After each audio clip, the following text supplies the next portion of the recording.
Anda masih bersama Radio Yadara 92,8 FM dalam program Kantin Jumat, hasil kerjasama Lejnah Bahsul Masail Mudi Mesra Samalanga, Radio Mutiara 104,8 FM dan Radio Yadara 92,8 FM. Yadara FM, Radio Syiar dan Informasi. Dan masih bersama kami di 92 di Radio Mutiara 104,8 MHz Kota Bernun. Saudaraku, masih bersama saya Muhammad Al-Fadil dalam program Kantin Jumat, kajian rutin hari Jumat, dengan tema pemimpin dalam Islam dan fenomena Al-Maidah 51. Hadir di studio masih dengan narasumber kita yang mulia Tunku Yusrijal Aswaja dan juga Tunku Maimun Al-Hasani. Anda saudaraku yang ingin bertanya, ingin berinteraksi, bisa di nomor 0823 22 600 100. Saudaraku dimanapun Anda berada, tadi guru kita Tunku Yusrijal telah menjelaskan kepada kita yaitu ciri-ciri pemimpin dan seperti apa sosok pemimpin yang mesti kita pilih. Dan saudaraku dimanapun Anda berada, mungkin untuk selanjutnya Tunku Yusrijal, mungkin dalam beberapa hari ini, dalam beberapa bulan ini, ada sekelongan orang mengatakan bahwa dalam satu hal, mungkin dalam berpolitik seperti itu, tidak boleh bawa agama, tidak boleh kita bawa isu agama dalam mungkin hal-hal seperti ini. Apakah benar agama itu harus dipisahkan pada satu tempat dan kita bawa pada tempat yang lain? Ya, baiklah. Yang perlu kita garis bawahi bahwasanya Islam ini adalah agama yang sangat universal, yang sangat sempurna. Artinya Islam harus kita aplikasikan dalam setiap kehidupan yang kita jalani. Setiap sepak terjang agama, setiap sepak terjang kehidupan kita tidak terlepas daripada agama Islam. Sehingga ini adalah contoh baginda Rasulullah Sallallahu Alaihi Wasallam. Ketika beliau bangun pagi hingga tidur kembali, hingga istirahat kembali, Rasulullah tersebut menciptakan sunnah-sunnahnya, yang mana sunnah tersebut tidak terlepas daripada agama Islam. Dan Rasulullah adalah seorang pemimpin. Rasulullah yang pertama seorang Rasul dan seorang Nabi. Kemudian beliau seorang pemimpin. Beliau seorang panglima perang. Beliau adalah ahli dalam bidang politik. Artinya, jika dipisahkan agama daripada kehidupan, maka ini adalah akan menyebabkan rancu. Karena Rasulullah telah memperlihatkan bahwasanya kehidupan beliau tidak lepas daripada agama, baik dalam memimpin maupun dalam memimpin sipil maupun memimpin militer. Maka ada isu-isu yang tidak boleh bawa-bawa agama. Ini adalah isu sekuler ataupun liberal. Tidak boleh membawa agama dalam kehidupan. Adapun agama cukup di dayah saja, cukup di kantor, cukup di masjid saja. Kalau di kantor kita tidak boleh bawa-bawa nama agama. Ini tidak ada. Karena tidak terlepas daripada kehidupan, baik di kantor, di mobil, bahkan di luar angkasa sekalipun. Misalnya ada orang yang naik ke luar angkasa, tidak lepas daripada agama. Namun ada yang mengatakan, kalau kalian mau mengikuti kami, maka tinggalkan agama di luar. Ini adalah misi dan visi daripada orang-orang orientalis dan orang-orang kafir, supaya Islam ini cukup di hati saja, sehingga seseorang tersebut merasa takut ketika menyuarakan yang suara tersebut timbul daripada ulama dan timbul daripada agama.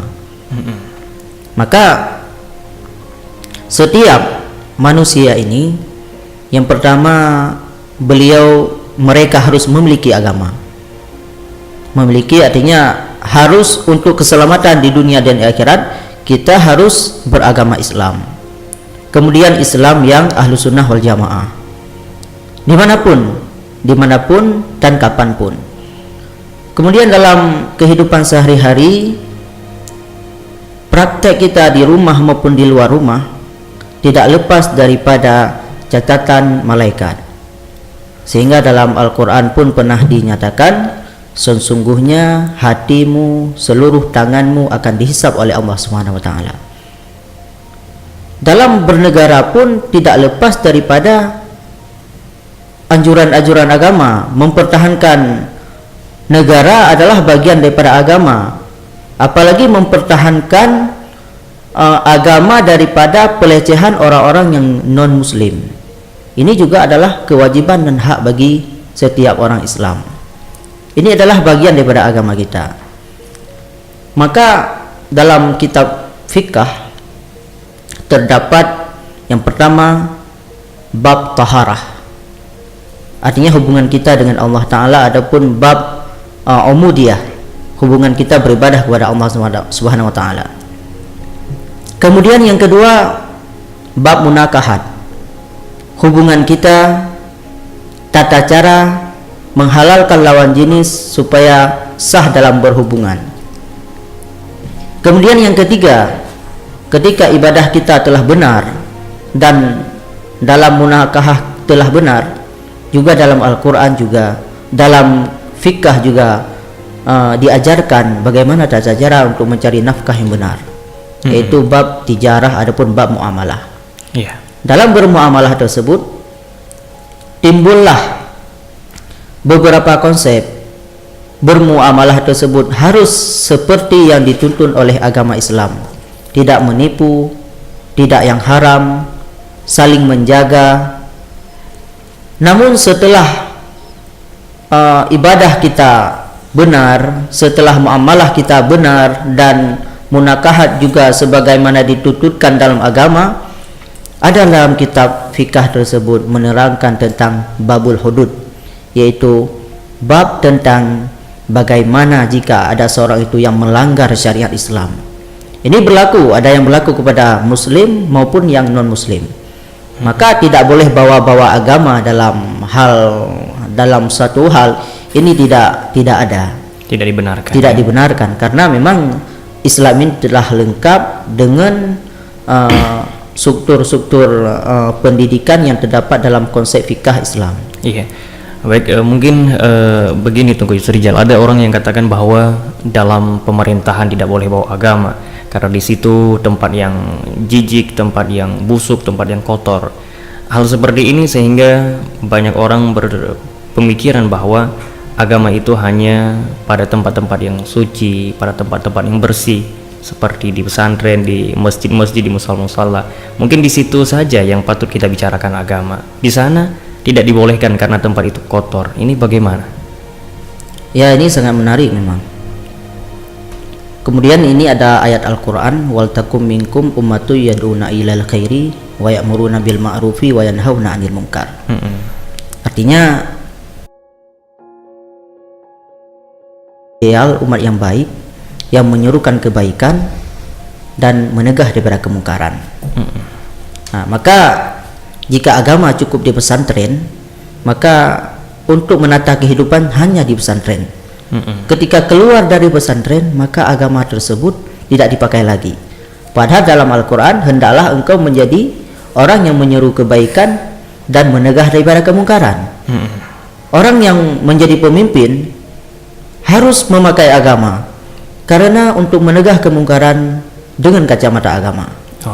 Maka yang kaya menegah kemungkaran dan menyuarakan kebenaran dengan kekayaannya, yang menjadi pemimpin dengan kekuasaannya, yang menjadi ulama menegah kemungkaran dan menyuarakan kebaikan, menyuarakan ma'ruf dengan ilmunya.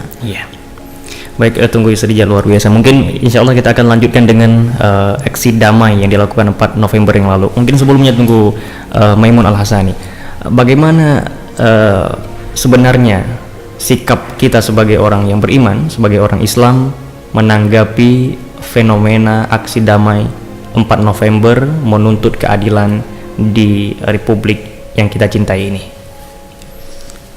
Ya baik, terima kasih.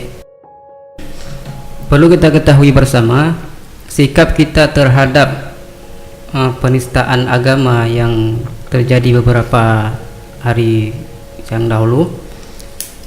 seperti yang telah digariskan oleh MUI, yaitu Majelis Ulama Indonesia, sebagai suatu lembaga yang resmi yang dijadikan fatwa oleh pemerintah terhadap hal-hal yang berkaitan dengan agama, seperti kasus-kasus tahun sebelumnya, kasus Leah Aiden, kasus masalah Lady Gaga. Itu pemerintah mengambil keputusan terhadap keputusan yang telah diambil oleh MUI. Berarti sama dengan tentang masalah agama ini kita merujuk kepada MUI. Apa yang telah digariskan oleh MUI, berarti itulah sikap yang harus kita terima dari kaum muslimin, karena itu adalah mewakili dari seluruh umat muslim di Indonesia. Seperti yang terjadi belakangan sebelum ini, salah seorang tokoh, yaitu gubernur nonaktif, menyatakan bahwa jangan percaya sama omongan orang, kan bisa dalam hati kecil Bapak Ibu nggak bisa pilih saya, kan dibohongi pakai surah Al-Maidah ayat 51. Ini merupakan suatu kezaliman yang sangat luar biasa yang dilancarkan oleh orang-orang non muslim terhadap kita sebagai umat Islam.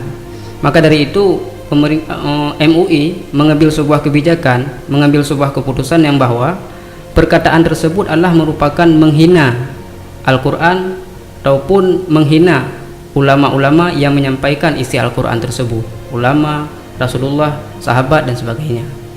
Inilah keputusan yang diambil oleh MUI beberapa hari yang lalu terkait tentang masalah fenomena ayat surat Al-Maidah tersebut. Maka dari itu sikap kita terhadap penista agama tersebut mengikuti langkah yang telah disetujui oleh MUI, sama dengan kita harus menuntut keadilan dari pemerintah untuk menindak tegas terhadap apa yang telah dilakukan tersebut. Kemudian sikap kita terhadap orang yang tidak membenci ataupun orang yang membela penista agama tersebut, itu adalah merupakan tugas kita sebagai umat muslim, tugas kita sebagai ulama, tugas kita sebagai ustadz untuk memberikan ceramah-ceramah di mimbar-mimbar, memberikan pengajian di balai-balai pengajian, untuk menyatakan bahwa kalau kita mengikuti orang yang menista agama, kita termasuk dalam golongan tersebut. Seperti tersebut dalam hadis, man wallahum ahadukum hasyara ma'hum yaumal qiyamah. Siapa saja yang mengidolakan sesuatu kaum, maka kita akan dihasyar nanti di hari kiamat beserta orang-orang tersebut. Ini adalah merupakan bagi kita umat muslim yang membela si penista agama tersebut, adalah kita termasuk dalam golongan-golongan mereka tersebut. Inilah tugas kita untuk memberi pengajaran-pengajaran, pengajian-pengajian kepada orang-orang, kepada orang-orang mukmin, untuk mereka bisa mencegah terhadap apa yang telah mereka lakukan tersebut. Ya, baik. Mungkin Tunku Yusrijal, aksi damai 4 November yang lalu mungkin luar biasa, kedamaian tertib dan teratur ya. Di sini saya ingin bertanya, bagaimana seorang Islam memilih pemimpin yang bukan Islam? Ini bagaimana status orang Islam ini? Mungkin ini memang telah terjadi ya. Memilih pemimpin yang non muslim, yang pertama adalah mereka mencalonkan diri sebagai muslim, sebagai pemimpin, sedangkan yang ia calonkan di tempat yang mayoritas Islam, yang pertama berdosa. Artinya orang kafir tersebut telah melanggar syariat kita, dan yang memberi kesempatan juga berdosa. Kemudian ketika ia mencalonkan diri sebagai pemimpin, dipilih oleh rakyat, siapapun yang pilih, juga berdosa. Dilantik, pelantikannya juga berdosa. Orang yang melantik juga berdosa, sehingga sama-sama dalam maksiat. Itu yang pertama. Setelah ia menjadi pemimpin, maka haram pun terus berlanjut, karena memang dari pertama haram memilih pemimpin yang non muslim hingga mereka memimpin orang-orang Islam, maka juga melanggar dalam agama kita. Maka sebaiknya dan memang sepatutnya bagi kita orang Islam, memilihlah pemimpin yang untuk membela agama kita, yang menguntungkan orang Islam. Jika pemimpin tersebut melecehkan dan pemimpin tersebut orang yang non muslim yang akan mengatur-ngatur orang Islam sehingga masalah ibadah, ini adalah telah melanggar syariat. Maka kedepannya kita harapkan yang memimpin orang Islam adalah memang orang Islam, dan biarlah mereka yang non muslim dipimpin oleh orang non muslim. Karena di tempat yang non muslim, yang mayoritasnya non muslim, tidak ada orang Islam yang memimpin di sana. Mengapa di sini? Mungkin ini adalah salah satu pencucian otak yang dilakukan oleh orang orientalis, yang mana orang tersebut menyuarakan lebih baik pemimpin yang adil walaupun dia kafir daripada pemimpin Islam tapi koruptor. Ini adalah perbandingan yang salah. Artinya kalau membandingkan, janganlah membandingkan yang salah dengan yang benar. Akan tetapi analoginya, memilih pemimpin yang Islam tetapi korupsi dengan memilih pemimpin Islam tapi yang adil adapun tidak korupsi. Nah, ini perbandingan yang benar. Kalau perbandingan lebih baik kafir walaupun yang adil ketimbang Islam yang koruptor, ini adalah perbandingan yang salah. Nah, maka ini adalah salah satu wacana orang-orang yang non muslim ataupun orientalis, yang mana untuk menghalalkan segala cara yang mereka ingin mencuci otak orang-orang Islam, khususnya di DKI Jakarta. Iya. Baik, mungkin tanggapan Tunku Yusrijal, bagaimana tanggapan Tunku tentang 4 November yang lalu? Ya, memang ini adalah bukan demo, akan tapi ini adalah aksi damai orang-orang Islam. Karena orang Islam telah datang 2 kali. Pertama, mereka datang ingin menyarankan, menyuarakan kepada Bapak Polisi, kepada Kapolri, supaya diproses hukum orang-orang yang menghina agama Islam. Itu yang pertama. Ketika itu pada hari yang pertama, hari Jumat juga, telah disetujui oleh Pak Kapolri, dan masa pun pulang daripada aksi damai. Tidak pulang jam 6, akan tetapi pulang jam 4. Kemudian ketika rupanya proses hukumnya agak lambat. Mengapa ada proses-proses yang lain Presiden cepat menanggapinya? Misalnya ada kasus-kasus siapa itu? Pokoknya ada kasus-kasus yang memang yang tidak penting, akan tetapi diproses dengan cepat. Menurut penilaian umat Islam, dan memang begitu. Kenapa proses penistaan agama Islami selalu dilambat-lambatkan? Sehingga orang-orang Islam pun melakukan aksi damai. Ini adalah menyuarakan kembali kepada Presiden yang kadang lupa untuk menindaklanjuti ataupun memproses secara adil yang menistakan agama. Maka pada tanggal 4 November, aksi yang kedua, masa ingin bertemu dengan Presiden, akan tetapi Presiden tidak ada di tempat, ada suatu kegiatan mungkin. Kemudian masa pun menunggu hingga malam.